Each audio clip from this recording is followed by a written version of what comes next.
Hello বন্ধুরা, মুর্শিদাবাদ কিচেনে আপনাদের সকলকে স্বাগত। আশা করছি আপনারা সকলেই ভালো আছেন আর আমিও ভালো আছি। তো অনেকগুলো সমস্যার কারণে আমি আপনাদেরকে অনেক দিন ভিডিও দিইনি, তো সমস্যাগুলো আপনাদের পরে জানিয়ে দেব। তো যাই হোক বন্ধুরা, আজকের রেসিপি আখের শরবত। চলুন বন্ধুরা, কিভাবে আখের চাষ করা হয় সেটাই আপনাদের একটু দেখিয়ে দিই। তো দেখতেই পাচ্ছেন আখের চাষ কিভাবে করা হয়। তো আমাদের এখানে মুর্শিদাবাদে প্রচুর পরিমাণে আখের চাষ হয় আর কৃষকরা খুব খেটে খুঁটে এই আখের চাষ করে থাকে। আর আখের চাষ করতে গেলে কৃষকদের অনেক টাকাও খরচ হয়, তেমনি যখন তারা বিক্রি করে তখন একটা মোটা অঙ্কের টাকা পেয়ে থাকে। আর এই যে আখের জমিটা আপনারা দেখতে পাচ্ছেন, এটা আমাদেরই জমি। তাই ভাবলাম আখ যেহেতু আমাদের বাড়িতেই আছে, তার জন্য আপনাদের একটা আখের রেসিপি বানিয়ে দেখাই। আর এই গরমে একটু শরবত হলে তো ভালোই হয়, আর সামনে রোজা আসছে। আর আমার অনেক বন্ধুরাই আছেন যারা আখের শরবত কিনে খান, তো তাদের বলবো আপনারা আখের শরবত বাজারে কিনে না খেয়ে বাড়িতে এইভাবে একবার হলেও ট্রাই করে দেখবেন। তো আসুন বন্ধুরা, আখের শরবত বানিয়ে ফেলি। আখের শরবত বানানোর জন্য একটা আমি গোটা আখ নিয়ে নিয়েছি। আখটাকে এবার খুব ভালো করে খোসা ছাড়িয়ে নেব। আর আমরা গ্রামে যারা বাস করি এই আখকে আবার কুশোরও বলে থাকি। আপনারা দেখতে পাচ্ছেন কিভাবে আখের খোসাটা আমি ছাড়িয়ে নিচ্ছি, এভাবে আপনারাও ছাড়িয়ে নেবেন। অনেকে আছে দাঁত দিয়েও ছাড়িয়ে খেতে পারে, আবার অনেকে আছে দাঁত দিয়ে ছাড়িয়ে খেতে পারে না, তো তাদের বলবো আপনারা এই রেসিপিটা ফলো করবেন। তো আমি কিভাবে আখের খোসা ছাড়িয়ে নিচ্ছি আপনারা দেখতে থাকুন।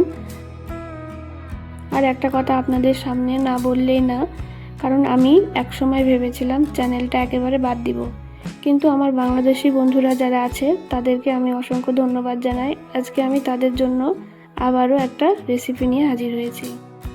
আর আমার বাংলাদেশি বন্ধুরা আমাকে যদি এইভাবে সাপোর্ট না করতো, তাহলে হয়তো আমি ইউটিউবে আর ফিরে আসতাম না। তো বন্ধুরা, আপনারা আমাকে এইভাবেই সাপোর্ট করবেন যাতে আমি আরও অনেক দূরে এগিয়ে যেতে পারি আর নতুন নতুন রেসিপি নিয়ে আপনাদের সামনে হাজির হতে পারি। এই যে দেখতে পাচ্ছেন কমলা, এটা আমাদের গাছেরই কমলা। দেখতে পাচ্ছেন আপনাদের সঙ্গে গল্প করতে করতে আমার আখের খোসাগুলো ছাড়ানো হয়ে গেছে। এখন আমি একটা মিক্সিং জার নিয়ে নিয়েছি। মিক্সিং জারের ভিতরে খোসা ছাড়ানো আখের টুকরোগুলো আমি মিক্সিং জারে নিয়ে নিলাম। এবার খুব ভালো করে মিক্সিং জারে ঘুরিয়ে নেব, আর সাথে একটু জলও দিয়ে দিলাম।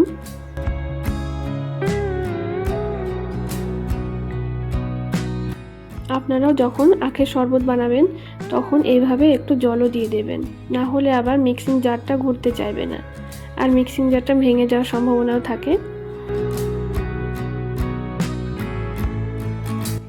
আমার আখের শরবত বানানো হয়ে গেছে। এখন আমি একটা ছাঁকনি দিয়ে খুব ভালো করে ছেঁকে নেব। আপনারা দেখতে পাচ্ছেন আখ থেকে কতটা জল বেরিয়ে গেছে। এখন এটাকে খুব ভালো করে ছেঁকে নেওয়ার পালা। আর এইভাবে শরবত বানিয়ে নিলে আপনার বাচ্চাকে খাওয়াতে খুবই সুবিধা হবে, কারণ বাচ্চারা তো দাঁত দিয়ে চিবিয়ে খেতে পারবে না। আর সব সময় তো বাজারে যাওয়া হয় না যে বাচ্চাকে আপনি শরবত কিনে খাওয়াবেন, তো এইভাবে আপনারা বাড়িতেও বানিয়ে খাওয়াতে পারেন। আর সবচেয়ে বড় কথা হলো, বাড়ি আর বাজারের মধ্যে একটা পার্থক্য থাকে। বাড়ির মতো তো আর বাজারে হবে না, বাজারে বিভিন্ন কেমিক্যাল দিয়েও আপনাকে খাওয়াতে পারে। আমার আখের শরবত বানানো হয়ে গেছে, এখন আমি ছেঁকে নিচ্ছি। এইভাবে আপনারাও খুব ভালো করে শরবতটাকে ছেঁকে নেবেন। তো চলুন, আমার শরবত ছেঁকে নেওয়া হয়ে গেছে। এখন একটা লেবু পেড়ে নিয়ে আসি। এই শরবতের সঙ্গে একটু লেবুর রস যদি দেওয়া হয় তাহলে টেস্ট আরও বেড়ে যায়। এবার আমি লেবুটাকে খুব ভালো করে স্লাইস করে কেটে নেব। তার আগে আমি লেবুটাকে খুব ভালো করে ধুয়েও নিয়েছি। লেবুর রস দেওয়ার পর আপনারা একটু সামান্য বিট নুনও দিতে পারেন, তো আমি এখানে বিট নুন দিলাম না।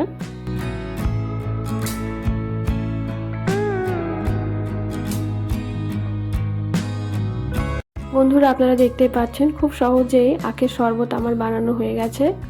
এখন আমি একটু সাজিয়ে নিচ্ছি। বন্ধুরা, আপনারা যারা আমার এই চ্যানেলটিকে এখনও সাবস্ক্রাইব করেননি তারা অবশ্যই আমার এই চ্যানেলটিকে সাবস্ক্রাইব করে আমার পাশে থাকবেন, যাতে করে আমি এরকম সুন্দর সুন্দর রেসিপি নিয়ে আপনাদের সামনে হাজির হতে পারি। তো চলুন বন্ধুরা, শরবতটা একটু টেস্ট করে দেখি। আর বিশেষ কথা হলো, এই প্রথমবার আমি আপনাদের সামনে ক্যামেরায় আসলাম। এবার দাদিমাও একটু টেস্ট করে দেখবে। ততক্ষণ আপনারা ভালো থাকবেন, সুস্থ থাকবেন, আমার পাশে থাকবেন। আজকের মতো এখানে বিদায় নিচ্ছি। ধন্যবাদ।